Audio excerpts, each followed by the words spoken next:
I see a little red dot in here, and that means it's recording. Hey everyone, Kat from Hatch2Go here.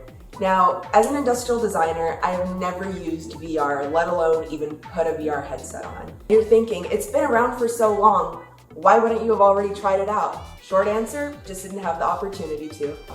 So, Hatch2Go provided me with an Oculus 2 headset. Now today, we're going to be doing an unboxing and exploring what the metaverse is, what VR looks like now, and at the end, we'll talk about where it can be in the future, what applications it can have. Now, disclaimer, this has already been opened, so the unboxing won't be pure per se, but it will be new from a fresh perspective. Don't forget to like and subscribe. It helps us know that you enjoy this type of content. If you want to learn more about the metaverse with me, stick around. The 128 gigabyte Oculus 2.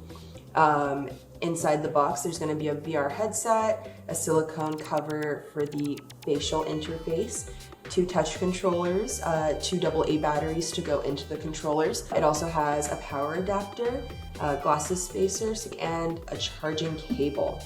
On the back, you can see that there are some game features. Take that off. There you go. Put that off to the side. And it's a nice cardboard box. It has the Oculus logo, nothing too frilly.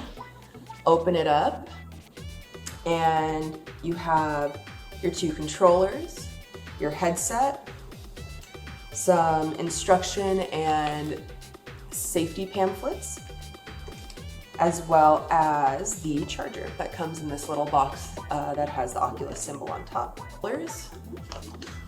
First test in the hand, let's see, left and right. They're pretty ergonomic, you know, they are actually really comfortable. They fit very nicely in the hand. My thumbs naturally rest on the top, my index finger rests naturally on this side button, and my trigger finger rests right here on this button. Now the headset, let's see, it says Oculus. It's a nice white plastic with white straps to get you in. I do really like how they differentiate the material here. So black is the part that touches your face, white is the part that does not. And then for obvious reasons, the straps are white as well because they do not interact with your face directly. Now into the metaverse.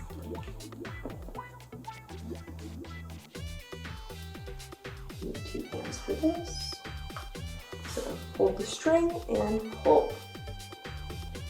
Easy enough. In VR, you know, let's figure out where we are.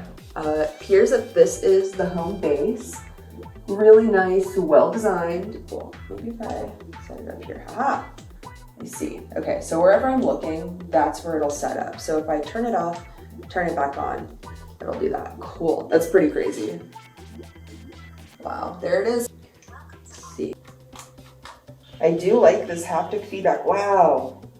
I see my hands. I do feel the feedback in the controllers, which is pretty cool. It does make me feel like I'm interacting with an actual object.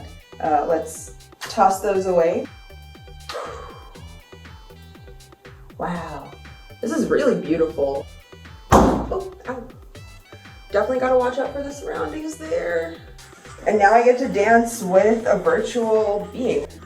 Trigger, trigger, trigger, trigger, trigger. And I want to jump right there.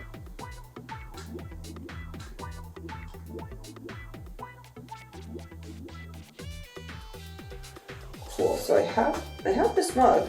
I wonder if I can make it really, whoa! Maybe make it really tiny. There you go, that's more of an espresso mug. And I guess I'll try to place it back on the table. Or it can just float. Welcome to Spatial Park. 1, have fun. 2, keep it civil. 3, respect others. Seems pretty straightforward. Got it. I'm gonna go in the water. Wow, I'm in a pool. Let's see, what's over there? Big jump. Whoosh. So in Spatial, you can create worlds, environments, Hatch Duo, we do want our spatial studio to function as a virtual meet place, be it for our studio, for clients, or even conferences that we want to host in the future, educational purposes. There's a lot you can do and connect through Meta. An H for Hatch Duo. And as I'm drawing this, there is a vibration coming through the controller indicating that I am using a material. Probably a good idea to do this in a larger space in the future. Let's see.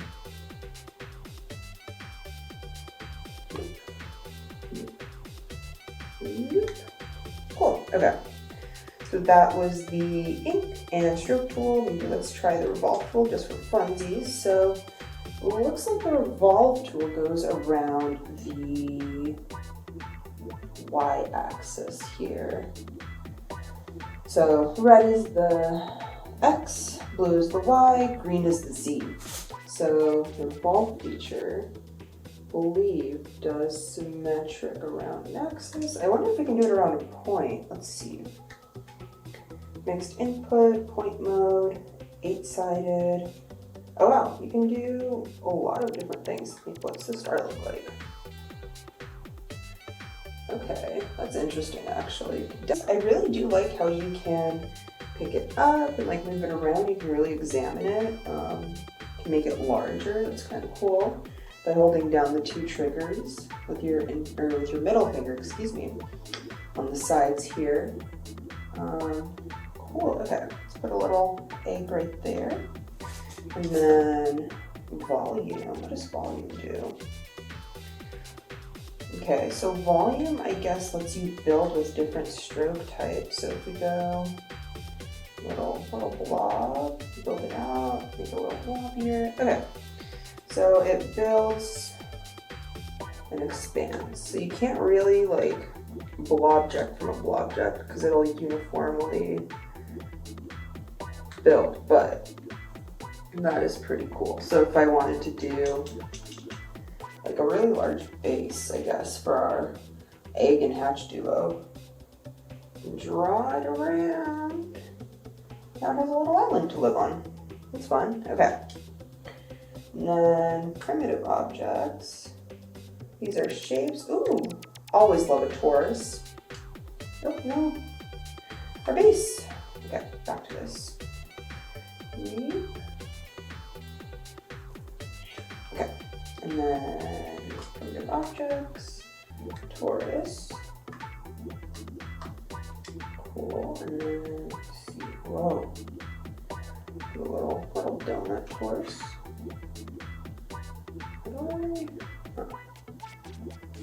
It looks like a bagel, like an overcooked bagel. Okay, let's see if I can figure this out. Oh, I see, okay. It's very cool. So I can control the thickness by holding down this other one. So there we go. Hatch Duo design. Definitely need a lot of practice with Gravity Sketch, but if you guys would like some demos or some videos of just like progress of us figuring out how to sketch in Gravity Sketch, leave a comment below or leave a like on this video so we know that you like this type of content. It really helps us out, and it also helps us understand what you guys want to see out of our channel. Wow. VR is pretty crazy. That about sums up my first experience in VR. I feel like I do have a long way to go before I am an expert. Definitely a beginner by all means, but I am really excited to get more into Gravity Sketch, explore more how spatial can help curate spaces for people that are super remote, and also really excited just to learn more about the capabilities of VR in general. Well, that was pretty cool, you have to admit. VR has so much potential and I'm barely just scraping the surface. Imagine being able to go into spatial, setting up an entire conference room, and then hosting a global conference. How cool would that be? You wouldn't even have to go on Zoom or have a group chat or anything, because everyone would already be there and be present. You could record it, play it back, and see the different emotions. There are so many possibilities for VR applications in the future, from gravity sketch models with haptic feedback so you can actually feel the size and the volume of the model, to having virtual meetings and hosting global conferences online. How cool would that be? I'm really excited about the applications of VR in the future. As an industrial designer especially, building models and having even more haptic feedback and information is going to be so crucial to the future of VR. Imagine you build a model in Gravity Sketch and then you can feel the volume of it. You can feel how large it is compared to you. You can feel how small it is compared to you. You can feel if it's spiky maybe even, you know? Imagine, the possibilities are endless. Now, let's go hatch awesome. See you on the next one.